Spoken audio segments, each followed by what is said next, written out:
welcome everyone to Lights Camera Cricket. I'm Shivani Gupta. Joining me on our cricket pitch is former Indian cricketer Nikhil Chopra.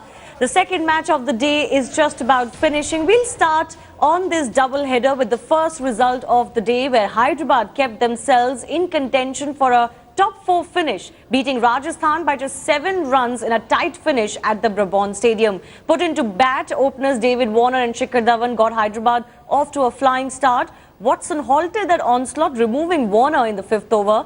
Dhawan then took control of the match, going on to score his half-century. Owen Morgan's explosive batting added more misery on the Rajasthan bowlers. Hyderabad posting a very challenging 201 for 4 from the 20 overs. Rajasthan got off to the worst possible start in their chase, losing Ajinkya Rahane in the first over itself to Bhuvneshwar Kumar. Shane Watson failed to convert his start, while Karun Nair and Deepak Hooda also didn't last too long. Under pressure with the asking rate, Steve Smith accelerated with some big shots but was eventually dismissed for 68. Late blitz from Sanju Samson, James Faulkner and Chris Morris were not enough to take Rajasthan home as they fell short by just 7 runs. So a very important victory there for Hyderabad, who needed this to keep their contentions of the playoffs alive. But Rajasthan would be very, very disappointed with that result in the end. Owen Morgan coming good, very good signs for Hyderabad, because they needed that middle order to fire, isn't it? Something that hasn't happened for them so far, Nikhil. Well, it was now or never. I guess he's already left it a bit too late into the tournament, Shivani, but good signs. At least they're not just completely dependent on David Warner and Shikhar Dhawan to get the bulk of the runs, and that middle order with Bopara not firing. They've tried different combinations. The young Indian batsmen with Naman Ojha and some of the other kids not firing. So they were seeing some bad times in the tournament, but I'm glad that Morgan's come good. You know, they've had a decent enough score to put on their scoreboard. Yeah. And for once, their strength took a bit of heat, because very nearly Rajasthan Royals, they might have faltered and stumbled, but they very nearly got to their target, because Hyderabad's strength in this tournament has been, this year, their bowling. So they very nearly allowed that chase to happen of about 200 runs. You know, Hyderabad have another incentive to get into the playoffs, apart from the obvious ones. If they do, then Kevin Peterson, who has, excluded himself from the league stage, will join them, and that could be a big plus for them. Huge plus. You know, you talk about their weakness this season has been that middle order has not been firing at all. Today is the 10th game, 11th game. That first game in 10 games that you've got a middle order standing up and saying, well, I'll hold on to that responsibility and take the side through with some respectability on that scoreboard. So if that happens, they make it to the 4, and then you've got Kevin Peterson joining, and with David Warner as well as Shikhar Dhawan. That's a good batting lineup. That'll be fantastic. And their strength has been their bowling. Yeah. So they already have a pretty good attack, and then they'll have Kevin Peterson joining. Then the combination means business. Absolutely. But for Rajasthan, you know, such a good start, and so it's all just fizzling out. Some of their Indian names in Karun Nair and Deepak Hooda, who stood out with 1 odd innings, they're not really being that consistent, isn't it?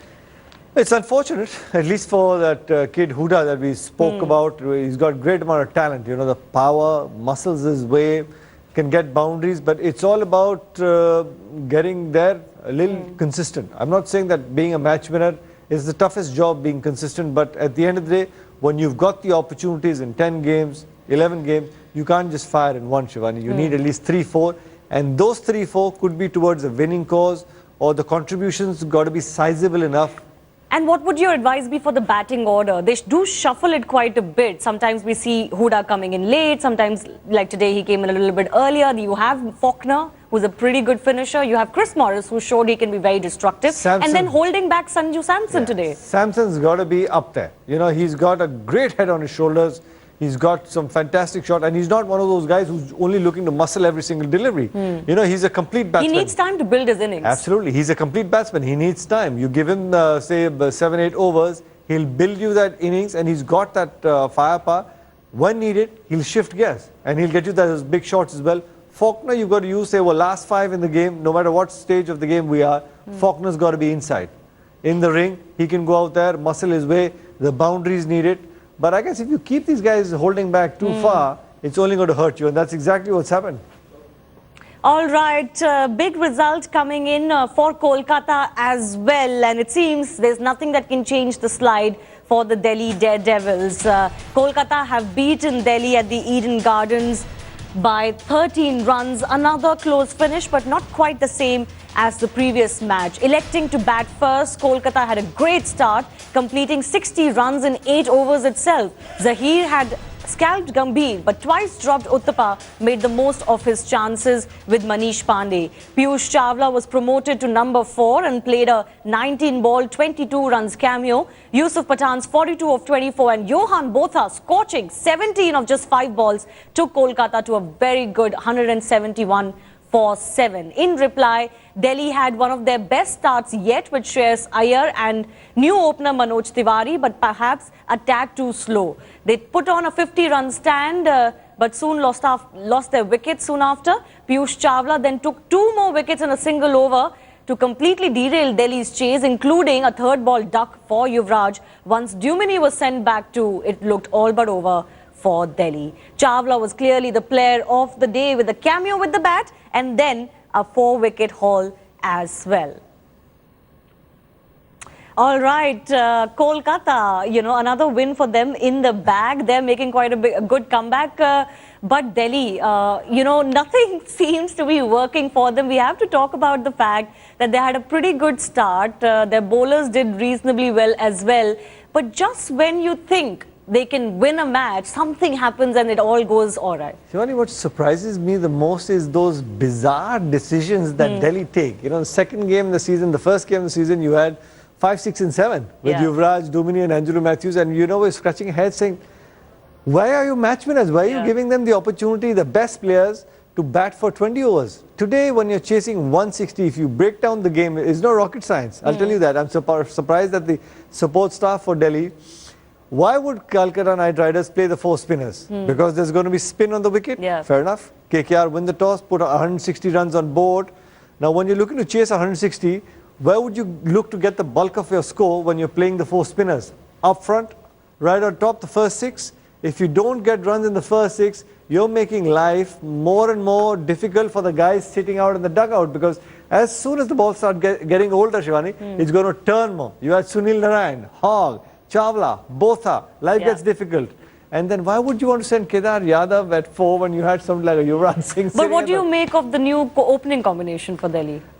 In a situation-wise, not the greatest, because in the first 6, I would have said go hell for leather. I would have put in Albie Mockle in there to go after the quicker bowlers.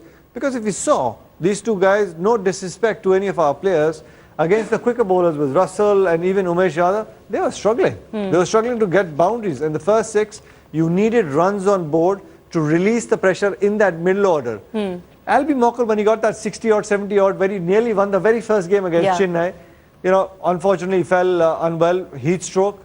He's got the power. He's batting at number 8. He doesn't bowl his full quota of overs. Right. I mean, sometimes you feel like I'd want to go and give them a call and say, guys, you need should. help. I think you should give them a call. You know a few people there. You don't need to fix something that is not broken. It's just common sense. Just play normal cricket, isn't it? All right, but we have to mention one man, and that is Piyush Chawla. What a day he had. He's our player of the day, as I mentioned. He was promoted to number 4. We were wondering what Kolkata is doing, but he did pretty well there. And then a 4-wicket haul in his 4 overs. In fact, his over was a smart over of the match as well, where he sent back Jadhav and Yuvraj back in the same over. 2 runs, 2 wickets in the 14th over. What it does is strengthens Kolkata's position in the top 4. They now move above Bangalore to the 3rd place, and it seems they're getting their campaign back on track. Speaking of Kolkata, Narayan made a comeback today into the team, and he bowled everything, isn't it, Nikhil? First 2 outside the off stump, he was hit for 2 boundaries by Manoj Tiwari, but settled on pretty well later, isn't it? Well, true. If he's allowed to bowl, and we saw those off spinners being bowled as well, if he's allowed to bowl the off spinner, then the dusra, the carom ball, everything gets more and more lethal. If he, like he was suspended, he was not allowed to bowl the off spinner, then you get predictable as a bowler. And don't forget, Shivani, he's going through this remodeling of his action. So as he keeps on bowling, it'll take a little while for him to start getting that sort of confidence, all the variations in place as well. Does he bend the arm? He doesn't bend the arm because this is the last warning. Yeah. If he's caught bending the arm again, then I don't know. Maybe he'll be back. But brave decision from Kolkata, isn't it, to include him in the playing 11 straight away when they have other spinners who have done well. Let's just take a look, a confirmation of just exactly where he pitched Narayan today. No wickets for him today, and he went for a little bit of runs. But given the conditions in which he has come back, not a bad day for him, largely in the good length area. And did all right with the runs. Given that it was a reasonably high-scoring match, he was going to be targeted given how well Chawla was doing. I think we have numbers for Piyush Chawla as well. Now, he was the player of the day, and that's the pitch map for him. Again, largely in the good length area. We should have the wickets there as well, which we don't to signify where he got those wickets. But a very good spell from Chawla. He did most of the damage for the without KKRs. a doubt. I guess it helps when you've got the other spinners, senior spinners in the side, and they've taken the bulk of the responsibility. You know, you've got Narayan bowling well, Hogg bowling well. When you're chasing about 12, 13 and over, as a bowler, you know that the batsman is going to be coming after me. Then the variations, the googlies, everything worked for Piyush Chawla. Mentally, he was prepared that the batsmen are going to come after me. This is where I need to be. This is where I'm going to be bowling. And that game plan worked, even with against Yuvraj Singh, Kedar Yadav. So I'm But what do you for make of Piyush. his pinch hitter role? Well, put it this way, so as long as the ball was being bowled by the quicker bowlers, he said, let me get in there and let me go out there and tonk the ball around. He's a good kid, I'll tell you something. He's a pretty good bat. In first class cricket, he's got runs as well, Shivani. So, you know, he's not one of those flash in the pan kind of innings. This kid can go out there and bat. Absolutely. Let's look forward now on the match we have on Friday. Not a double header. Chennai will look to seal their place in the playoffs as they take on Mumbai, who are on a mission to secure their spot as well. Chennai have been the team of the IPL so far, having the best winning ratio. Their strength has been their all-round performance. The team's openers have been awesome, followed by power hitters like Raina Dhoni and Faf du Plessis. The match could also see the return of R. Ashwin, who had been out for a few matches due to injury. Mumbai will aim for their 5th win in a row, which will brighten their chances, of course, of making it to the playoffs and give them some much-needed momentum. The team's strength has been their late-order power hitting and the form of foreign seam bowlers. All right, that match at the Chepauk, like some of the top teams in the IPL, the home grounds are always in favour of the home team, and it will be difficult for Mumbai to beat perhaps the most consistent team of the IPL at their home ground. That match at 8 p.m. on Friday.